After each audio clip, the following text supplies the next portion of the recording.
வணக்கம்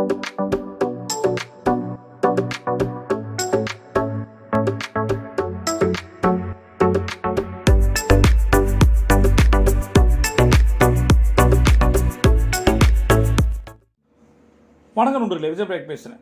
நிறைய பேர் பணம் சம்பாதிப்பது எப்படி, புதுசாக பிஸ்னஸ், புதுசான ப்ராடக்ட் சர்வீசஸ் அதை கொண்டு மக்கள்கிட்ட சேர்க்கும்போது காசு வருதுன்னு நினைக்கிறாங்க. நான் சொல்லட்டுமா, உங்கள்ட்ட இருக்க பணமே உண்மையான ஒரு வருமானம் தான். எப்படி நீங்கள் சேமிப்பில் வச்சிருக்கிற பணமே ஒரு உண்மையான ஒரு வருமானம் தான்.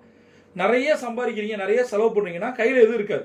உங்கள் கையில் இருக்க பணம், உங்கள் சேமிப்பில் இருக்கிற பணம் தான் உங்களுக்கு மிகப்பெரிய வருமானமாக மாறப்போகுது. உங்கள் அக்கௌண்ட்டில் பணம் இருந்தது அப்படின்னா உங்களுக்கு நம்பிக்கை வரும். சரியா? கிரெடிட் கார்டில் சில பேர் ப்ராடக்ட்ஸ் வாங்குறாங்க. கிரெடிட் கார்டில் ப்ராடக்ட்ஸ் வாங்குறது தப்பு இல்லை. எதுக்காக நீங்கள் கிரெடிட் கார்ட்ஸில் நீங்கள் ப்ராடக்ட்டை வாங்கணும், பர்ச்சேஸ் பண்ணணும்? இது ஒரு ஆன்லைன் டிரான்சாக்ஷன். ஃபாரின் ப்ராடக்ட்டை வாங்குகிறோம் அல்லது ஃபாரின் கோர்சஸை படிக்கிறோம், ஃபாரின் சர்வீஸை யூஸ் பண்ணுறோன்னா அது நியாயம் இருக்குது. ஏன்னா டெபிட் கார்டு அவங்க அக்செப்ட் பண்ண மாட்டாங்க. கிரெடிட் கார்டில் போகலாம்.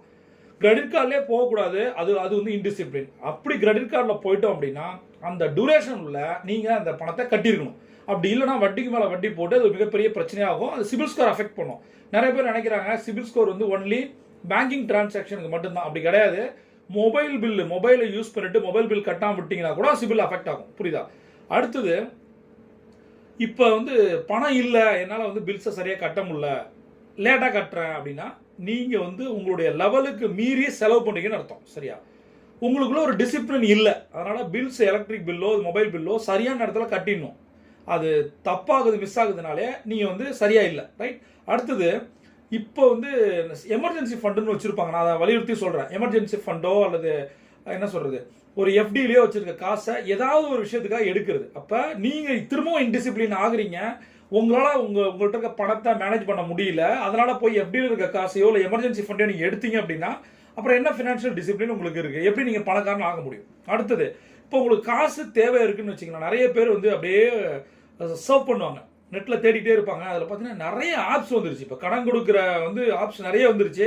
அவங்க எதுவுமே வேணாம், அவங்களோட சிபில் ஸ்கோர் 650 இருந்தால் போதும், அவங்களோட இன்கம் ஸ்டேட்மெண்ட் தேவையில்லை, இந்த மாதிரி நிறைய கேட்சியான விஷயங்களை சொல்லும்போது எதுவுமே வேணாம், ஜஸ்ட் ஒரு என்ட்ரியை பண்ணுங்கள், அந்த ஃபார்மை ஃபில் பண்ணுங்கள், உங்களுக்கு பணத்தை 5 மினிட்ஸில் கிரெடிட் ஆகும்னு சொல்லும் போது என்ன ஆகுது, நாம் அதில் போய் மாட்டிக்கிறோம். வாங்கும் போது தெரியாது, கொடுக்கும் போது தான் தெரியும். ரைட்? அதனால் கடன் வாங்குறத தேடி தேடி வாங்காதீங்க. இது ஒரு நோய் மாதிரி ஆகிடும். தொற்று நோய். இது வாங்க ஆரம்பிச்சிங்கன்னா எங்கெங்கெல்லாம் பணம் வாங்கலாம்னு யோசிக்க ஆரம்பிக்கும்.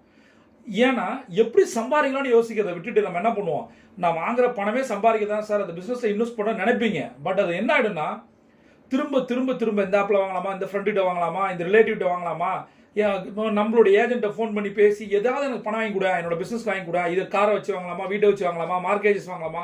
இந்த மைண்ட் செட் ரொம்ப ரொம்ப தப்பான மைண்ட் செட். பணம் சம்பாதிக்கிறதுக்கு என்ன பண்ணணும் நீங்கள் யோசிக்கணும். உங்களோட அசட்டை வச்சு நீங்கள் எப்பயுமே கடன் வாங்கவே கூடாது. சரி, கடனை கொடுக்கறதுக்காக அசட்டை கொடுக்கவும் கூடாது. இந்த மாதிரி நிறைய தப்பான விஷயங்கள் பண்ணுறது. மெயினாக இந்த மாதிரி கம்பெனிஸ்லேருந்து தப்பிங்க, ஆப்லேருந்து தப்பிங்க, மெயினாக கடன் வாங்குறன்ற மனநிலையிலேருந்து தப்பிங்க. மெயினாக இன்னொரு விஷயத்தை நான் சொல்லி முடிக்கிறேன். சொந்தக்காரங்கள்ட்ட, ஃப்ரெண்ட்ஸுங்கள்ட்ட வாங்குறதால ரிலேஷன்ஷிப் அஃபெக்ட் ஆகுது. இப்போ பேங்க்கில் வாங்குகிறோம், ஃபினான்ஷியல் இன்ஸ்டியூஷனில் வாங்குகிறோம், ஆப்பில் வாங்குகிறோம், ஏதோ ஒன்றும் பிரச்சனையே இல்லை. ஆனால் ஃப்ரெண்ட்ஸுக்கிட்ட ரிலேஷன்ஷிப்பை வாங்கும்போது இன்னும் பெரிய சேலஞ்சஸ் உருவாகும். ஏன்னா அந்த ரிலேஷன்ஷிப் அஃபெக்ட் ஆகும்போது இதில் நம்ம மட்டும் இல்லை, நம்மளுடைய மனைவியோ, நம்மளோட கணவனோட அப்பா அம்மாவோ, நம்மளோட ஃப்ரெண்ட்ஸோ அஃபெக்ட் ஆகிறாங்க. அதனால் முதல்ல நம்ம ஜாக்கிரதையாக இருக்கணும். பணம் ஒருத்தன் கொடுக்குறான்னு போது வேணான்னு சொல்ல கற்றுக்கணும். நீங்கள் பணத்தை சம்பாதிக்கிற விஷயத்தில் ஆர்வப்படுங்க, கடன் வாங்குற விஷயத்தில் ஆர்வப்படாதீங்க. நிறைய பேர் கடன் கிடைச்சிட்டாலே சந்தோஷப்படுவாங்க. அப்படி கிடையாது. சரியா? கடன் கில் பண்ண போதுன்னு அர்த்தம். இதை சரியாக புரிஞ்சுக்கிட்டு பட்ஜெட் போட்டு நீங்கள் ஒர்க் பண்ணீங்கன்னா கண்டிப்பாக உங்களுக்கு கடன் இருந்தால் அடையும். அப்படி இல்லைன்னா பணமும் நிறைய வரும். பிரபஞ்சம் கொட்டி தர காத்திருக்கேன். நீங்கள் ஒரு சாம்பியன். சியோட்டா.